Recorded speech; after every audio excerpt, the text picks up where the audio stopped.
Phase Zero Season 3, Episode 40 starts right now. Episode 40. We are 40 weeks into 2023. We only got 12 weeks left in this year. What is going on?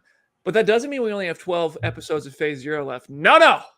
We got at least 19 episodes of Phase Zero left this year, baby. Welcome to the program. I'm your host, Brandon Davis, joined today. Co-hosts, here we are, Aaron Perrine. There are some really big fans of Brandon Davis's singing career in the comments. Welcome to Phase Zero, everybody. We're out here in Nashville, baby. We got to let them know we got voices. Oh, man. Jamie Jirac. Good morning. I'm happy to be back. Welcome back. Welcome back. Your Blu-ray collection always makes me happy. Thank you. I see it on TikTok all the time now, too. Yes. We got Jenna Anderson. Hey, everybody, and shout out to Tommy Fasano, who says that he canceled 3 meetings to be here for the live stream for the first time. We love to see it. Happy that you're here. Those are the types of priorities we love. Those are the types of priorities we love to see. Phase Zero is the place to be. Whatever those meetings were, we'll write a note. We'll write a little doctor's note. You had to we prescribed you an episode of Marvel news, and we have a lot of that today. We got a lot of Marvel news to discuss. Also, I want to remind everybody, starting on Thursday night, October 5th, that's tomorrow, we're doing bonus episodes for 6 straight weeks, immediately following new episodes of Loki. Loki tomorrow night is about 45 minutes long, which means at 9:45 p.m. Eastern Time, 6:45 p.m. Pacific Time, Phase Zero will be live on our Phase Zero channel, so make sure you're subscribed, turn notifications on, don't miss an episode. If for some reason you do have to miss the episode, that's okay. We'll still be available on all major podcast platforms, and you can watch the video later. So I don't know when you guys watch, when you guys listen. I know we got a pretty awesome live audience. I know we have a huge listenership on podcast platforms, and we love y'all for that.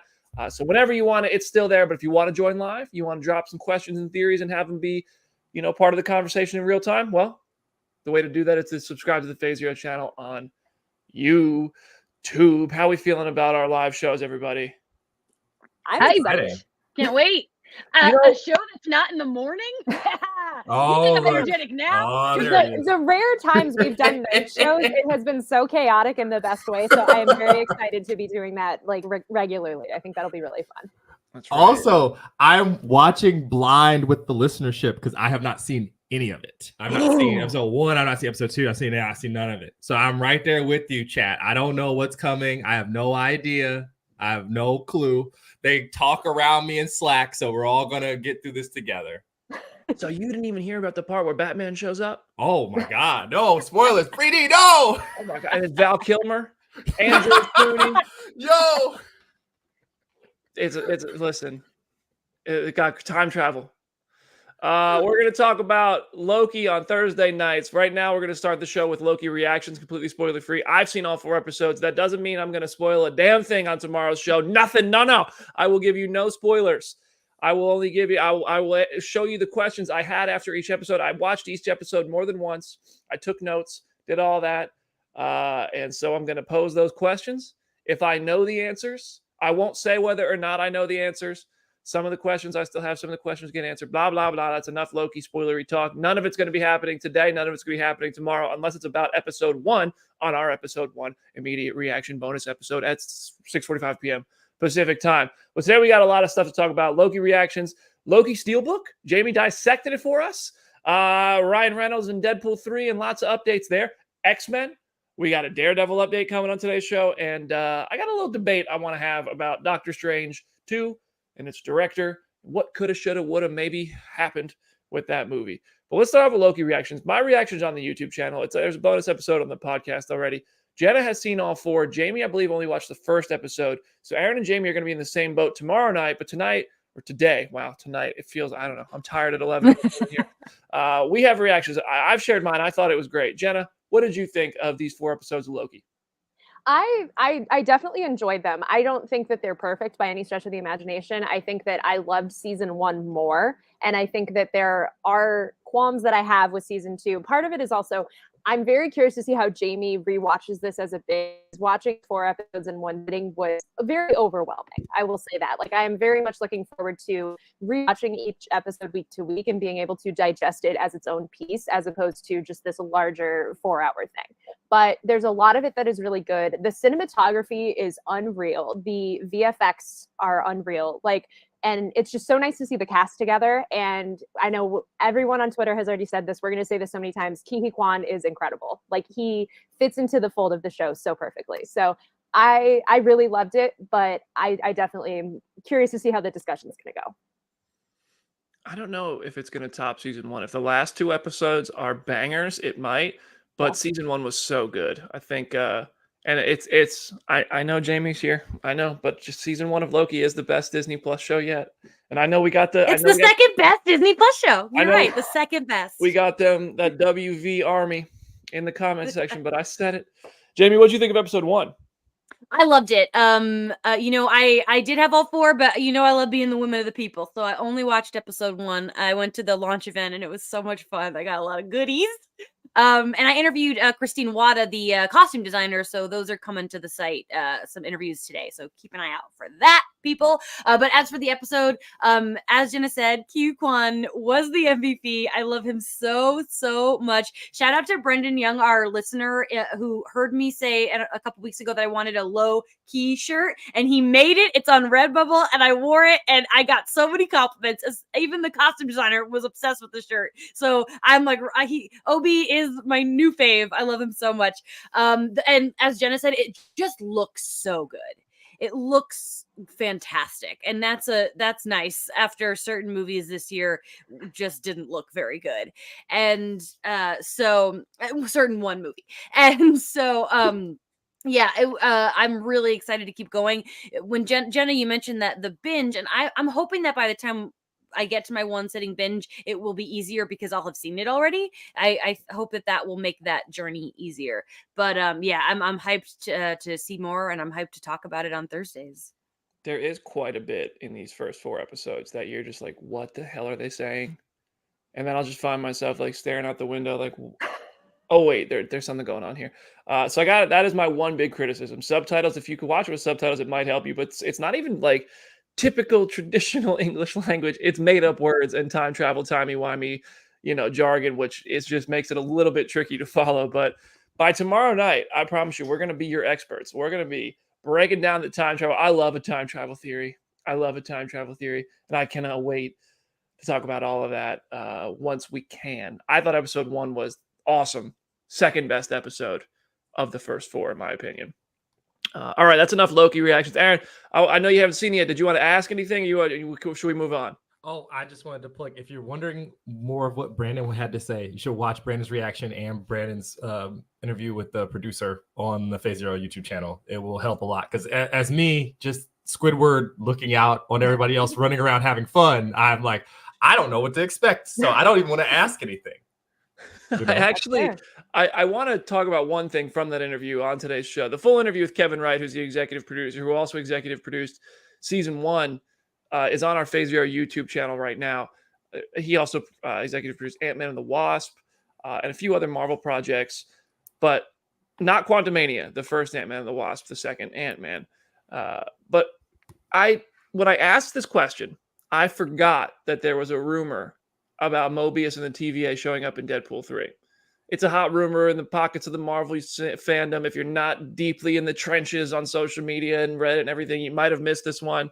It's completely unconfirmed. I think actually this might have even been reported by an outlet.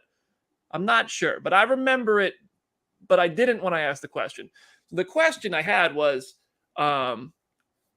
is Loki going to directly connect to Deadpool 3 because that is like one of the most multiversally influenced projects that seem to be coming up. And then I kind of just made it also a little bit softer of a question in case he didn't want to answer so directly, because sometimes in an interview I'm afraid to be too direct because I think they'll just be like, well, no comment, I can't talk about that, blah, blah, blah. Or they'll give me like a safe talking point answer. So I always kind of try to make it so they'll talk. But we're going to pull this clip up. I personally think Kevin Wright was about to say that the TVA is in Deadpool 3. And then he found a way to save his words and not say that. So Richard, can you roll the tape? One of the big projects coming up that it seems to be very multiversally influenced is Deadpool 3. So I have to ask, can we expect anything from Loki to tie to that or any specific upcoming multiverse saga projects in really like tangible ways? No, I mean, I think everything we are doing here certainly lays the groundwork for fertile storytelling elsewhere. I can say from everyone on the Loki team, we are hopeful and excited about the possibility of the TVA being able to continue to tell stories at the TVA. I always kind of think of them as our time-based multiversal version of S.H.I.E.L.D. that it's like we can use them in so many places and tell so many cool stories. Did he reel it in? I have two things to say there. One, I think the TVA is indeed going to be in Deadpool 3. And two, TVA greater than sign S.H.I.E.L.D. What? Look at her face. They're like they're a corporation that is completely corrupt and run by evil, and they kidnap people and brainwash them so that they can work for them. Did you just describe S.H.I.E.L.D.?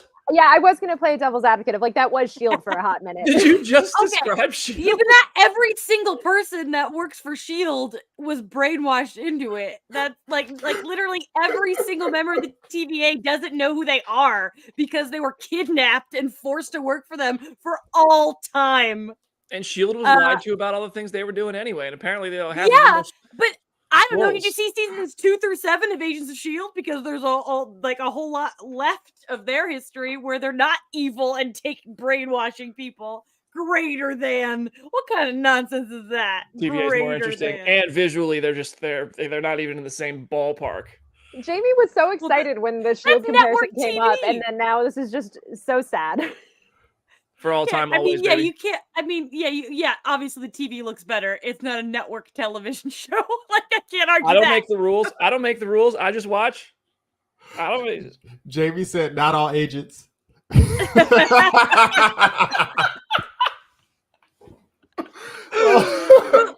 move on. It's too early for me to be angry.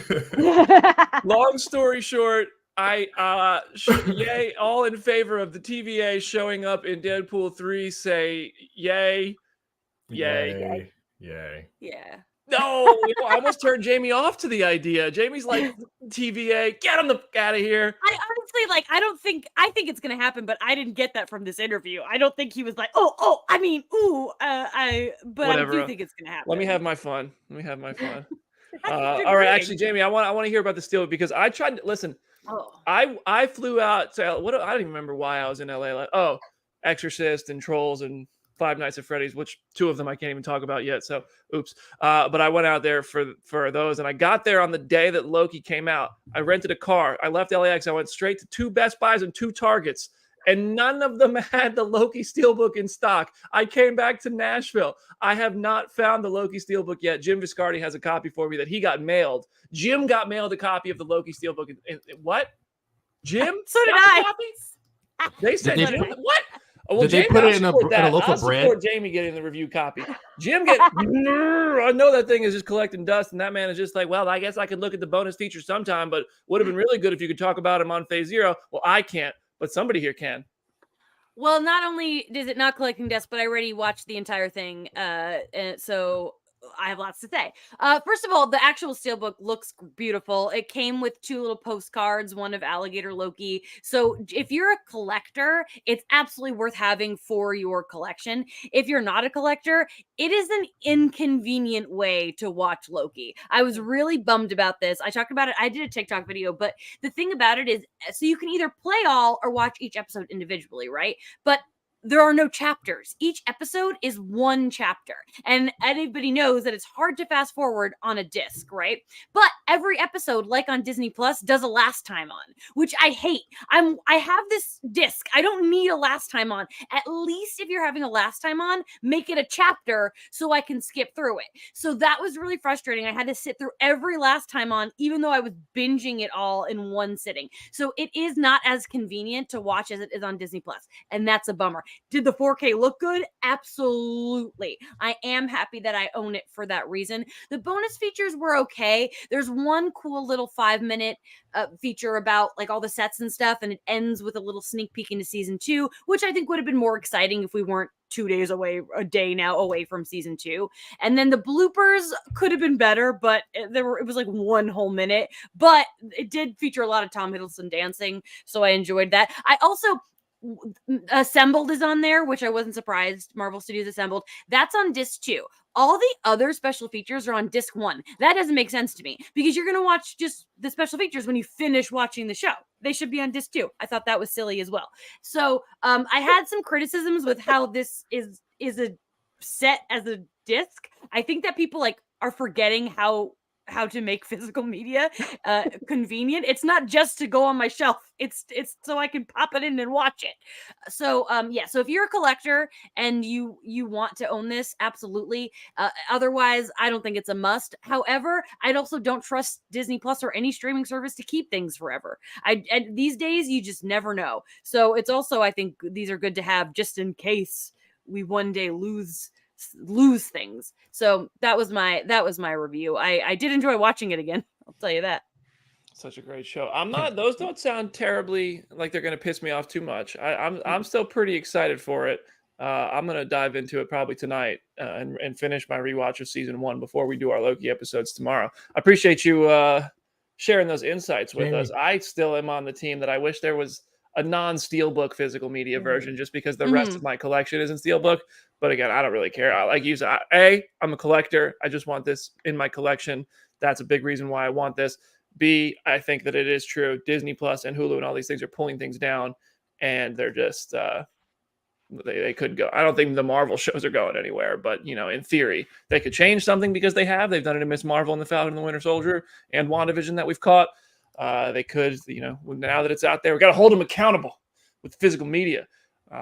Question was, the special features about it, did it feel like it was just kind of bonus promo stuff, or did it feel like actually interesting?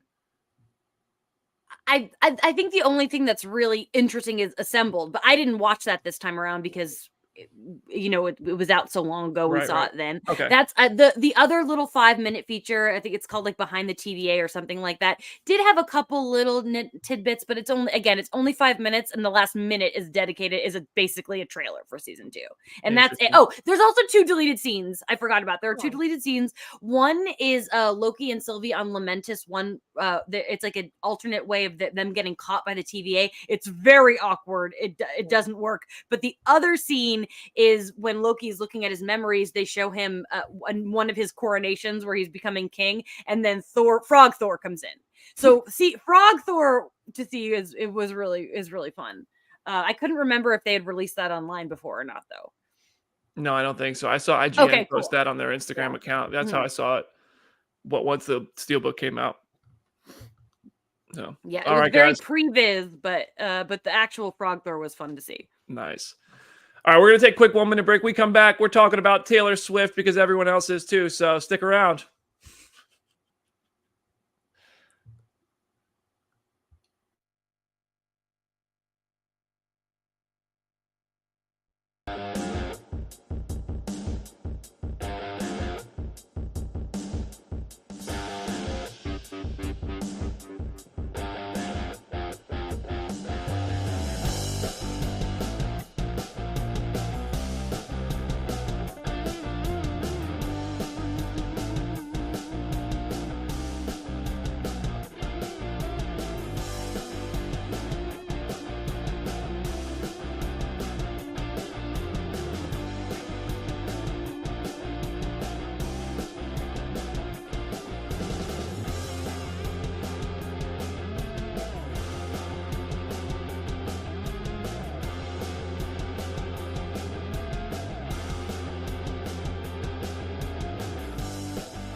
Welcome back to Phase Zero. We're talking about the biggest Marvel news of the week. Taylor Swift. Yeah, so Deadpool 3 might still be shut down in terms of production, but Ryan Reynolds, Hugh Jackman, and Sean Levy all reunited. They went with Taylor Swift and a bunch of her friends. This was the weirdest gaggle of people ever, which is always what I love about Taylor. Her friend groups are all over the place, but they all went to the Chiefs versus Jets game together, and they took some selfies together. So naturally, this has led to more speculation and theories about whether or not Taylor herself could be in Deadpool 3. I know that's a thing we've talked about on the show before as a possibility. I will say, even before all of that, all of these people outside of Hugh Jackman have like deep ties to the Taylor Swift cinematic universe. Like Ryan Reynolds is one of her closest friends. She has named characters in her songs after his and Blake Lively's children. Sean Levy like played a dad in one of her music videos. So it's like there are other reasons for them to know about each other. But now that this has happened, it definitely makes me a little bit more like open to the possibility that that might actually happen. But how do y'all feel about it? Man, I'm here for it. Whatever, dude. If it's a small role that makes Marvel $3 billion at the box office finally, yeah, let's do it. I mean, if you were paying attention to the NFL ecosystem for the last, let's see, it feels like a month, but it's probably been like 3 weeks. She is literally driving conversation. It's so funny to watch all these sports stories be framed around Taylor Swift. And it also creates these weird bedfellows of people who only care about Taylor Swift, people who are only coming from football, and now people who are only coming from Marvel, having to cross-learn things about the other fandoms and then recoil when they're out of their depth about what's going on. So that's really funny. I mean, it's its own multiverse of sorts in its own weird sort of way. I mean, stranger things have happened. She could be in it for 5 seconds and it would be insane. Is that a Sean Levy joke? Huh? Is that a Sean Levy reference? I'm going to keep moving. Let the podcast listeners is coming on their own. I could see anything happening with this silly movie. You could see anything happen with this silly movie. God. There's just no denying. Honestly, listen, I'm about to give this one to the Swifties. There is no denying the power of Taylor Swift. Nope. The NFL ratings are the highest they've been since the Super Bowl. This is the Sunday night game was the highest rated NFL game that was not the Super Bowl. And obviously, if Taylor Swift is in Deadpool 3 is going to be very successful on its own merit with or without her. If she's there, that sells more tickets. There's just no denying it. I saw a Travis Kelce jersey spelled Kelsey. They don't care. They're just showing up. They don't care. They're just showing I will say up. that girl's name might have just been Kelsey, because I have seen people come to her defense. But I will say, because you, like Beatty, you did bring up on the show a couple weeks ago of like, will Swifties turn out for Deadpool 3 if Taylor's in it? Yes. I think the fact that they are like, as someone in the Swiftie community, the amount of Swifties, especially international Swifties, who are now learning football terminology in order to enjoy what Taylor's enjoying in her personal life, they will show up to Deadpool 3. Like, they will absolutely sit through a violent, raunchy, rowdy movie just to possibly see her in it. So, if Marvel was really smart, they put her little cameo in the trailer if she's in the movie. That's the real play. Of all the theories about Travis Kelce and Taylor Swift's relationship not being real, of all the theories, maybe making them watch NFL games and a bunch of grown men smacking meat and running into each other and being violent is just her way of getting them to dip their toe in the water to say, I'm in this R-rated Deadpool 3 movie. You thought the NFL was violent. Wait till you see this. Maybe. It has nothing to do with her name and Google searching the Jets. It has nothing to do with getting that last weird one out of the picture. We don't have to go too far into Taylor Swift's dating life. I wish her the best. But maybe she's just prepping her fans for some violence by getting them to watch 300-pound men wrestle each other down. She is a mastermind, but I don't think it goes that far. I do think they are legitimately dating and they are legitimately having fun. It is just a thing of like, she is using the fact that she is supporting him and hanging out with him. It is just becoming this larger thing, which is the case if she does anything. So I don't know. I just like flashback to middle school of like begging my mother to let me go see 8 Mile, just like everything in me so that I can like see Eminem on the big screen. And like, that's going to be like all these, I can just picture all these like young Swifties just begging to go see R-rated Deadpool 3. But then like, you gotta at sleepover sneak in the first year. So you have context. Like there's just so much. I just know that poor parents. The Eras tour looks like the most pure experience ever. Like people are out there giving Channing Tatum friendship bracelets, just having the most pure, innocent, best time. And they walk Wait out a there second. like that was the best day has ever happened to any human ever. And then they're gonna go see Deadpool 3, and people are just gonna be crashing into stop signs and exploding, and they're gonna be like, What? It's the duality of girlhood. Honestly, I don't know what to tell you. Yo. Well, hey, all right. We did the yay nay. I forget what we did yay nay for earlier, but we did it. Let's do it again. TVA and Deadpool 3. Oh, TVA and Deadpool 3. Okay. Yeah. Now, yay or nay, we're gonna go around here. Taylor Swift in Deadpool 3. I say yay. I say it's gonna happen. I am like 80% yay. I think it's a yay, but I hope it's like a Celine Dion kind of thing. I really don't. As talented as that woman is as a musical performer, I just don't think she's a good actor, and so I just don't want her to get too big of a role, and then they have to like the whole Dazzler thing. Like it's just like that's gonna have consequences for the future. I will say though, she's so busy and so expensive. I feel like whatever cameo she might have in this movie, it would take like less than a day of her time, honestly. Yeah, I think you're right. I totally think you're right. You gotta go the full, like I think Jamie built the blueprint. Have her be Dazzler, have her sing some song over the very crazy violence in the background with her superimposed like it's the 80s, and you gotta go. Because then you have the lead single from the soundtrack, which will also do insane numbers. Yes. The Eras Tour is tracking the movie is tracking for $100 million opening. I would love to know what movies this year have opened at $100 million. It's probably hilarious. Mm-hmm. That's going to be like 2 concert movies, Barbie, Super Mario Brothers, both Marvel movies that came out so far. And I don't know, did anything else open that was huge besides those this year? Did Little Mermaid do 100? I don't, not an opening weekend, I don't think. Yeah. It's a very short list. It's going to be very funny for future scholars, provided we all live that long, for them to go back and be like, what was going on in 2023? Like, what happened to you guys? T-Swift, baby. Boss Logic did a mock-up here. Yeah, so Boss Logic, a friend of the site, made a piece of fan art of what Taylor would look like as Dazzler. So I think we have that to queue up. If you're listening in podcast form, we do have this on our Twitter.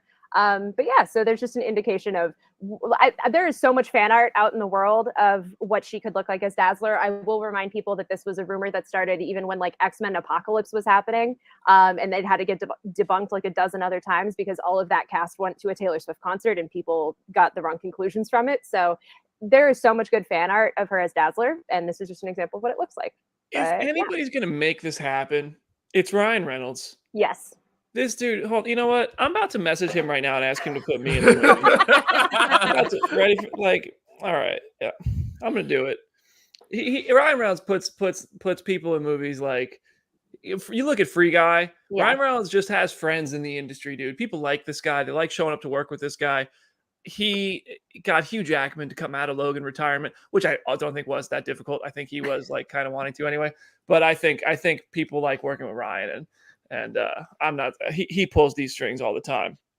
But yeah, we all think it's gonna happen. We got one more. You know what? That's enough Deadpool. That's enough Taylor Swift. There's another X-Men topic to talk about this week. Okay, so yeah, we got Marvel Studios is starting to take pitches for their X-Men movie starting this fall. I think that was reported by Deadline first this week. Nothing like, of course, like concrete, but everybody was so sure that we're not getting mutants till after the multiverse saga is over, and here we are getting weird script pitches now for a mutants project, and also no idea what the X-Men project, like what the team looks like, who will be involved, who's coming back. I mean, you might think, I don't know if Hugh is done drinking protein shakes, maybe he'll be in it, but that's the only person. I don't know anybody else. How does everybody feel about them finally getting a script for X-Men? I know you guys care a ton. I personally think it's still very far away.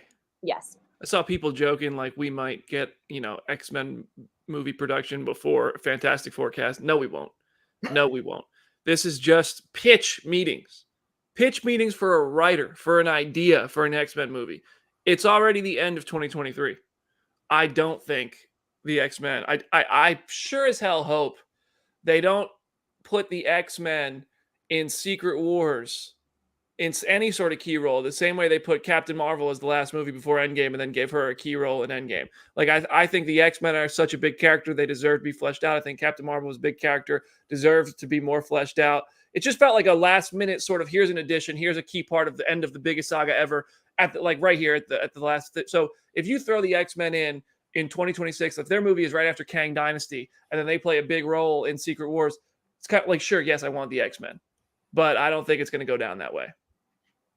I don't see this movie happening until after Secret Wars. Like, that does not seem possible in my mind. I also feel like, because even though everything is still kind of stalled right now, I feel like Secret Wars is already going to have so many moving parts, so many possible people that could be in it. You don't need to fold in a brand new X-Men team into that. We're already getting a brand new Fantastic Four who will have only appeared in like 1 to 1.5 things at that point going into Secret Wars. So I feel like it's going to be a thing where post Secret Wars we get to the X-Men, but I feel like this, I'll believe that there's forward momentum on this when I see it, because I feel like we're not getting this movie for another like 5 years minimum.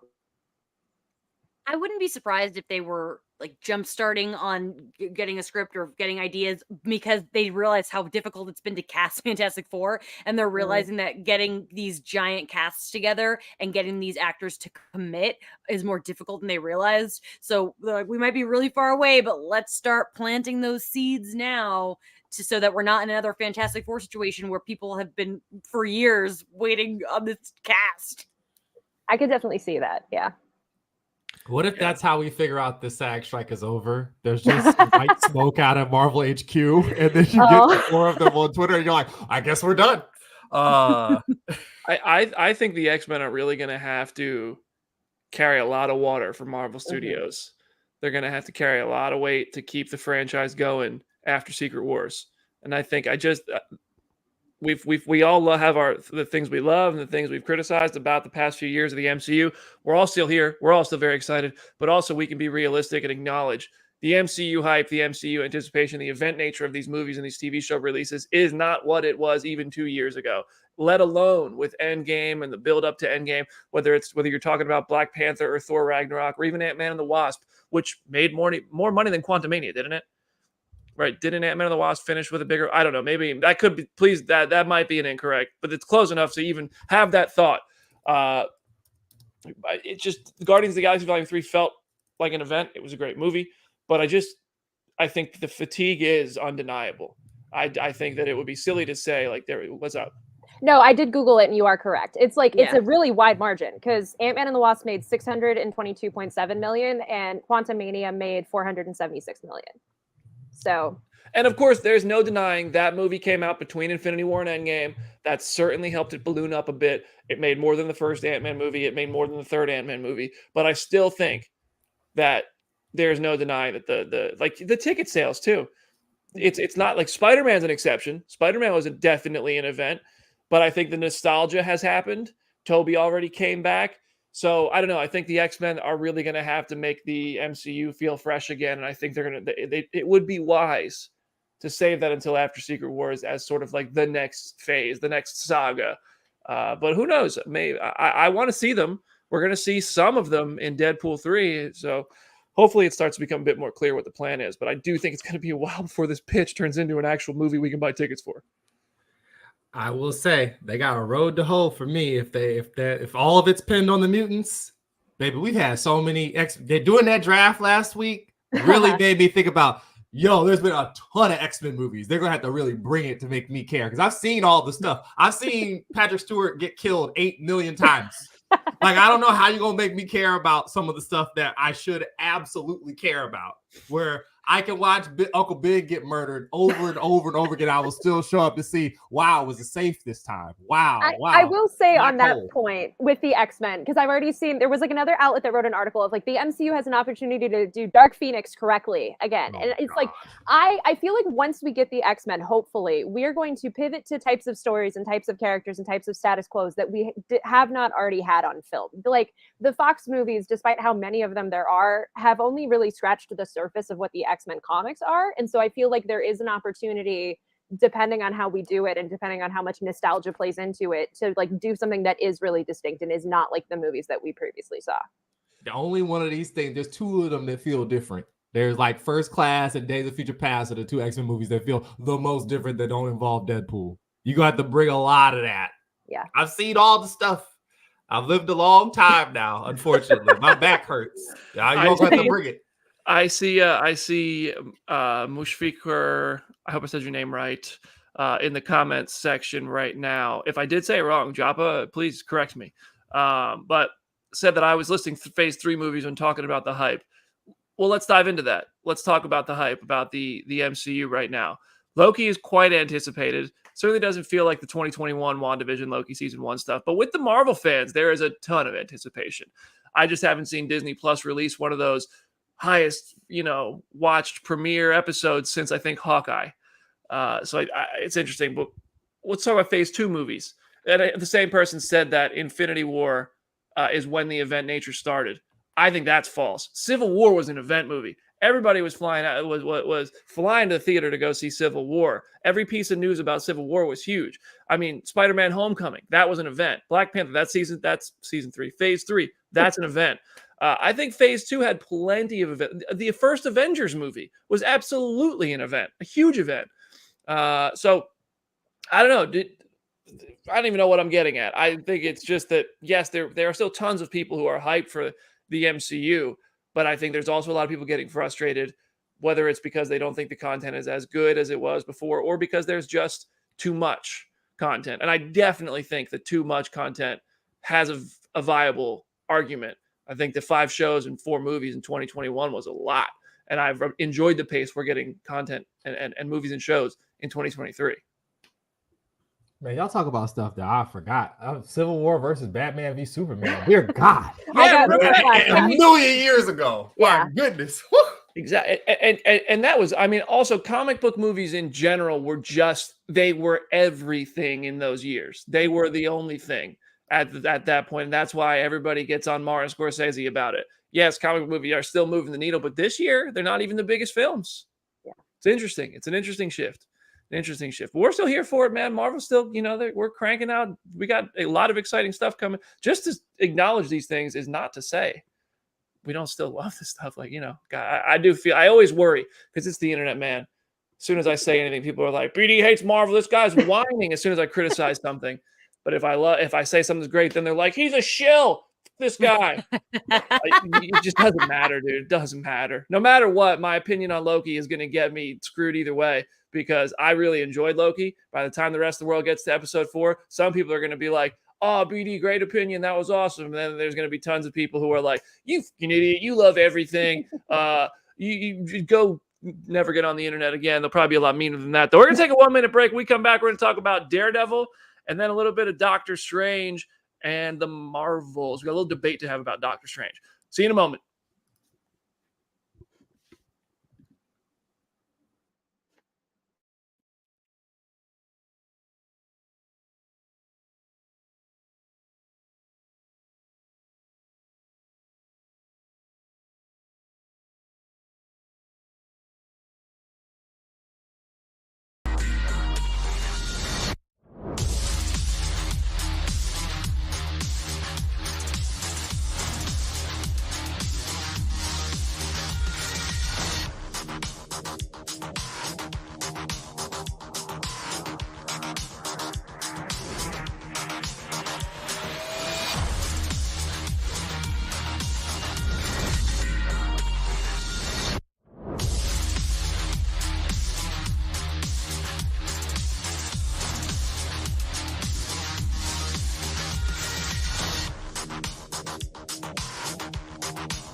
Welcome back to Phase 0. We are in the last third of the show. Call it Act 3. This has all been leading to the update about Echo.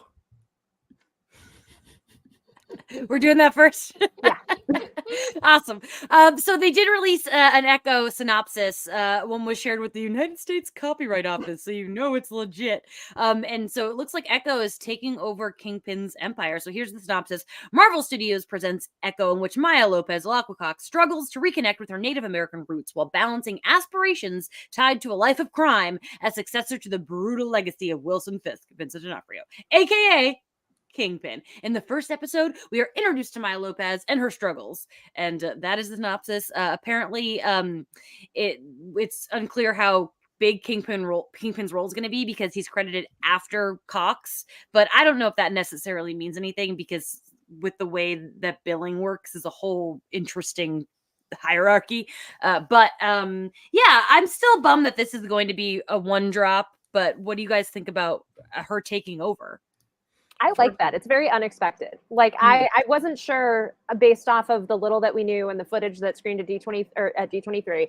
I wasn't sure what the plot was actually going to be, but like having it be this, I think is a really interesting kind of status quo to start with and then kind of branch out from. I'm looking up the new premiere date. When did this get moved to? January. I think it's January. I don't think they gave it a date, but it is like the window of January, if I remember correctly. So I think this sounds good. I think you know what? The idea that it's a binge. Still, it's hard for me to get over. Just watching 4 episodes of Loki. We were talking about this before the show. I'm not a binger. I'm gonna want time to watch this to talk about it. But I think it's cool that Echo is coming for Kingpin. I think it's cool that Daredevil has a pretty big, or Charlie or Matt Murdock has and we don't know who's showing up. She-Hulk's ex or current. Who knows what's going on there too? Maybe he brings his Green Lady with him. Maybe I'm just getting ambitious with my wish list there, but no, I think this sounds cool. I just want to say I want to write down a synopsis for my life so that Jamie can read it to me. It's such a great read. What an honor! Thank you.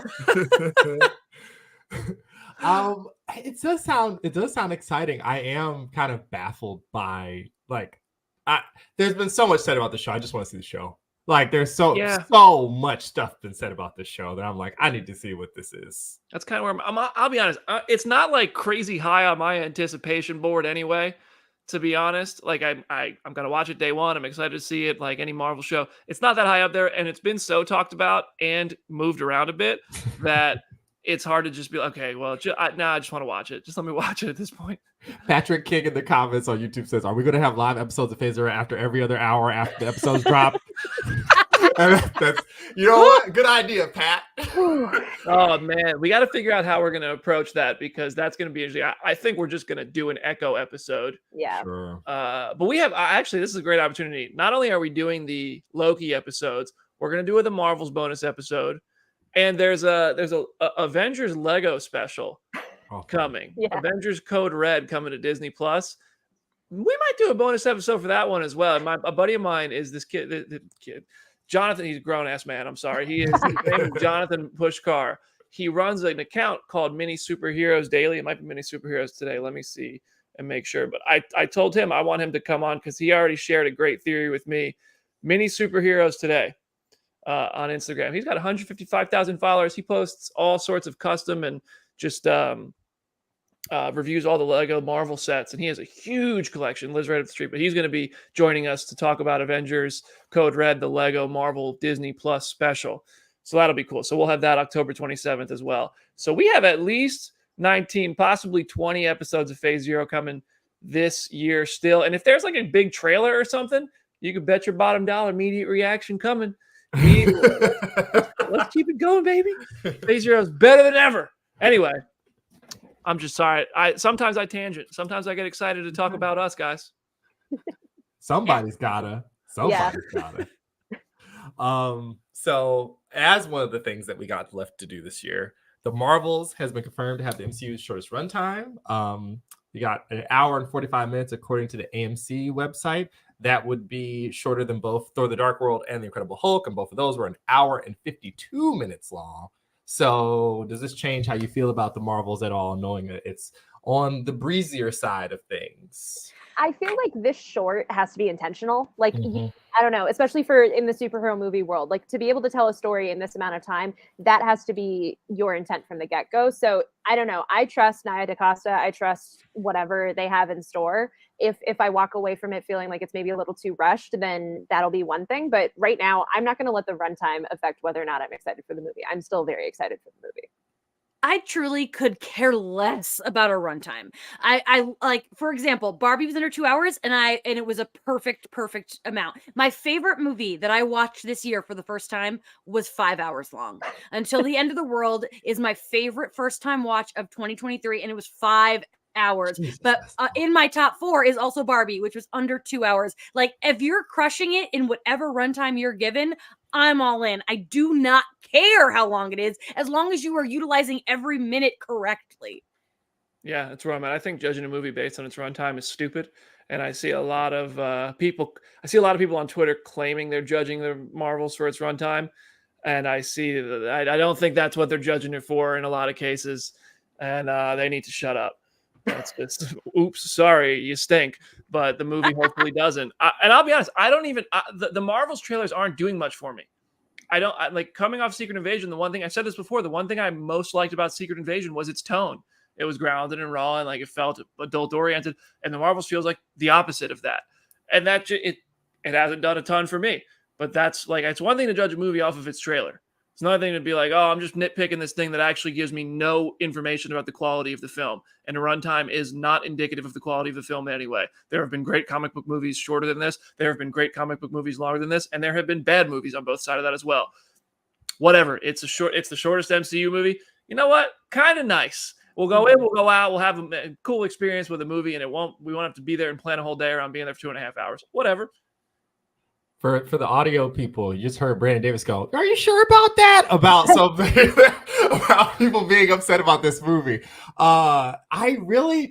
If Naya's got this thing rolling and she knows that like this is the economy I wanted, like that's fine. Because the funny thing, it would be one thing if it was short and it had that low budget that we were talking about before. But now we know the budget is higher too. It's at like 270 or something, which when we got that other number that day, I was like, that does not sound right. If you're making a movie out that's supposed to be set out in space and it's under 170 or something, you're going to have some like, man, look at that. Like old school Star Trek, like the starship is on some fishing wire in front of a shoebox painted black. So I'm happy to hear that we're all just going to judge it based on like the actual movie, you know? I think this is a fair question. All in the Game is asking, can you do 3 protagonists and a villain justice in 1 hour, 45 minutes?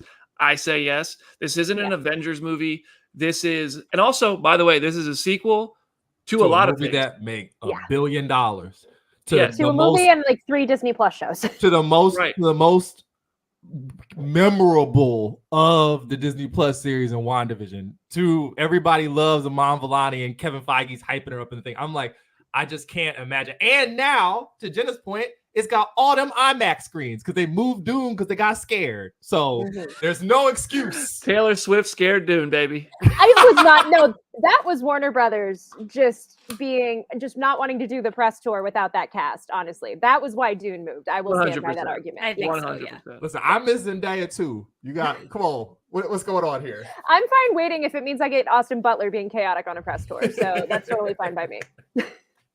All right. So the Marvel's shortest MCU movie. Who cares? Last topic here. Quick debate I want to have here. Chris Killian interviewed Scott Derrickson. He's got a new movie coming out, so he did a little bit of press. Scott Derrickson was originally supposed to direct Doctor Strange: The Multiverse of Madness after he directed the first Doctor Strange movie. He said he'd be down to do another comic book movie. I went back and I watched his presentation at San Diego Comic-Con in 2019 when he announced Doctor Strange: The Multiverse of Madness. And he said something similar to Chris that he said on that stage in San Diego, which was basically, and I'm paraphrasing because I don't remember it exactly. I don't have the text in front of me. But it was that he wanted to do Doctor Strange in the first place because of how strongly the comics spoke to him. And those characters and that world and the kind of weirdness and uniqueness of it spoke to him. And if he were going to do another comic book movie, that's what it would take, basically. And that's what he said on the stage of San Diego, how he really was excited to bring the uniqueness, the weirdness, he said the gothic elements, the scary elements of Doctor Strange to the movie. So my question is this. Would Doctor Strange in the Multiverse of Madness, I'm sure it would have been quite different, have been better if Scott Derrickson directed it? I say yes. I say we would have had a better movie if the original Doctor Strange director brought everything that he brought to like the Black Phone and Sinister to a comic book movie with Doctor Strange 2. Sorry, Sam Raimi. I said it. I said what I said. I will just go next and say a firm no. I have been very open about this in the past. The first Doctor Strange is in my bottom 4 MCU movies. I don't really like the first movie. I don't think it's very interesting. I think the most interesting character of that movie is a cape, and that, you know, and that's how I feel about it. And I don't hate it. I've seen it many times, but and I really like Doctor Strange in the Multiverse of Madness. Is it perfect? No. Did I have fun? Did I see it 3 times in theaters? Absolutely. I love Sam Raimi, and I really enjoyed what he brought to the MCU. And I wouldn't change that. I wouldn't go back to Scott. If he wants to do something in the future, sure, great. He's a fine director. He's a good horror director. But I'm not wishing that he did this instead. I agree with Jamie, albeit on a less harsh level. Like the first Doctor Strange has grown on me. I did not like it when it first came out, but as I've seen it, I have enjoyed it more and more. But I also think like playing this game, it can only get you so far. Like we're in the reality that we're in now. It's still crazy to me that Sam Raimi directed an MCU movie and added a lot of his quirks into that. And so I'm just going to appreciate it for that. It is like, I get that it's fun to have these like what could have been arguments, but it's the same way that like Dave Gore said a week or two ago that Tony Scott almost directed Man of Steel. It's like that would have changed the complete course of popular culture if that had happened. So I don't know how different the MCU would be if Derrickson still directed this, but I don't know. We'll never know. Here's the thing. I am going to play that game because there is a timeline. Oh. This is BD. What? Get ready for it. I know where this is going. Go ahead, BD. No, see, boy. I do. Watch, go. There's a version of this MCU release order and movies and storytelling that Tobey Maguire returned as Spider-Man for Doctor Strange 2. And Spider-Man 3 came out after that. And I don't know. I think that if Scott Derrickson did Doctor Strange in the Multiverse of Madness and COVID and strikes and streaming and everything didn't change all the plans, I think that the through line of the MCU might have been a little bit more cohesive and exciting. But I also think Scott Derrickson could have made Doctor Strange in the Multiverse of Madness that had a very different style from what Sam Raimi did. Not that I have any huge problems with what Sam Raimi did, but I think he could have made a different movie if everything had gone to the original plan and everything from 2020 never happened. I think I would rather live in that timeline personally. I don't know. I knew that's what it was gonna be. Yeah. No, I just changed the whole trajectory of planet Earth with this question. But that's a world without Pizza Papa. That's a world without Pizza Papa, and I don't want to live in that world. So come on, Pizza Papa's a joke, literally. Like really, y'all are Pizza Papa stands now. Jan and I have been Pizza Papa stands since day one. Go search my history. Yeah, Bruce Campbell's amazing. So did you just say go search my history? Go search my history on Twitter. I ain't going through anybody's search history. We know too much about each other already. I do think he's hot. I will say that. Dear God, Bruce Campbell. Aaron, there is one person who hasn't weighed in yet. Aaron, Scott Derrickson. Do you think Doctor Strange: The Multiverse of Madness could have been a better movie if Scott Derrickson directed it? Well, see, the thing, I don't like horror movies, so if it was any scary, I probably wouldn't have liked it. So I don't know. And I'm also having a hard time because a lot just happened in the last 5 minutes. We're gonna replay. I'm gonna rewind this later to listen to it in real time in between my shrieking. So the thing that makes me wonder what the Scott Derrickson thing would have been like with him is not him himself. It's that we've seen all that concept art, that previs on the internet. That's the problem.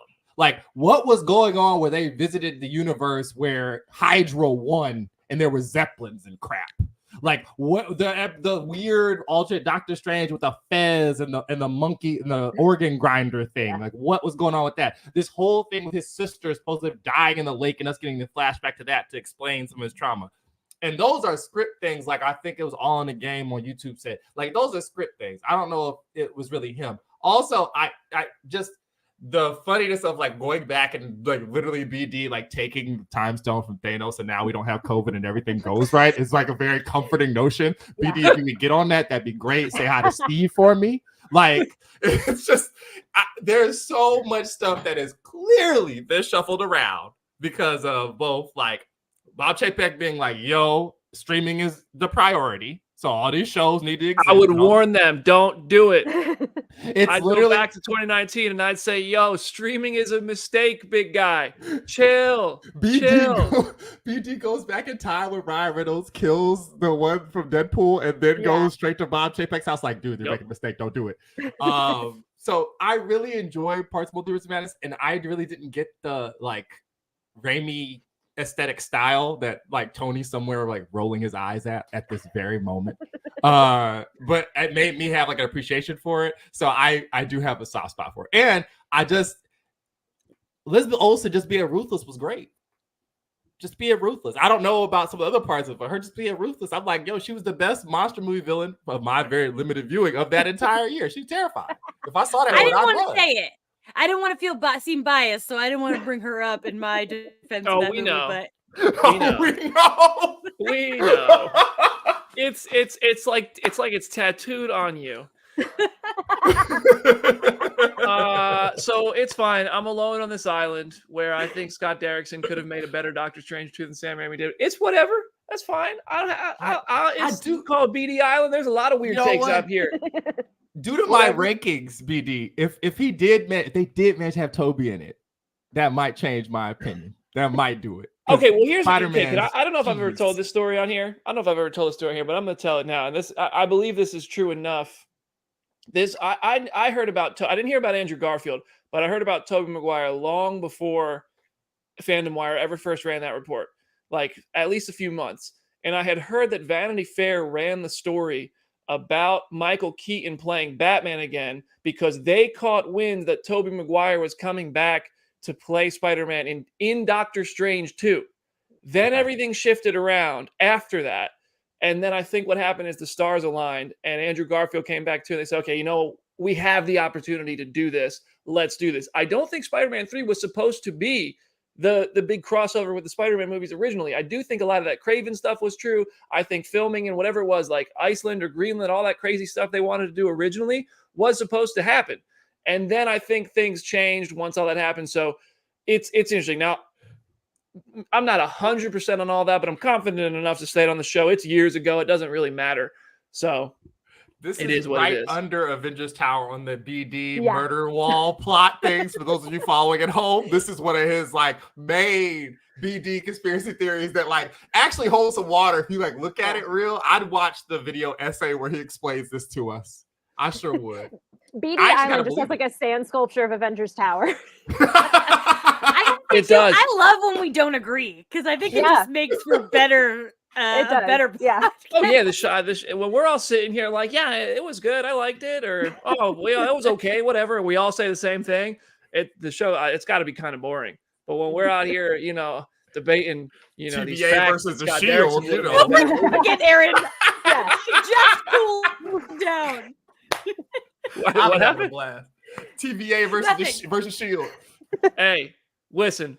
We've seen Jamie be competitive before. I think we struck a good balance today. If I bring that up again, she might fly across the country. She might show up.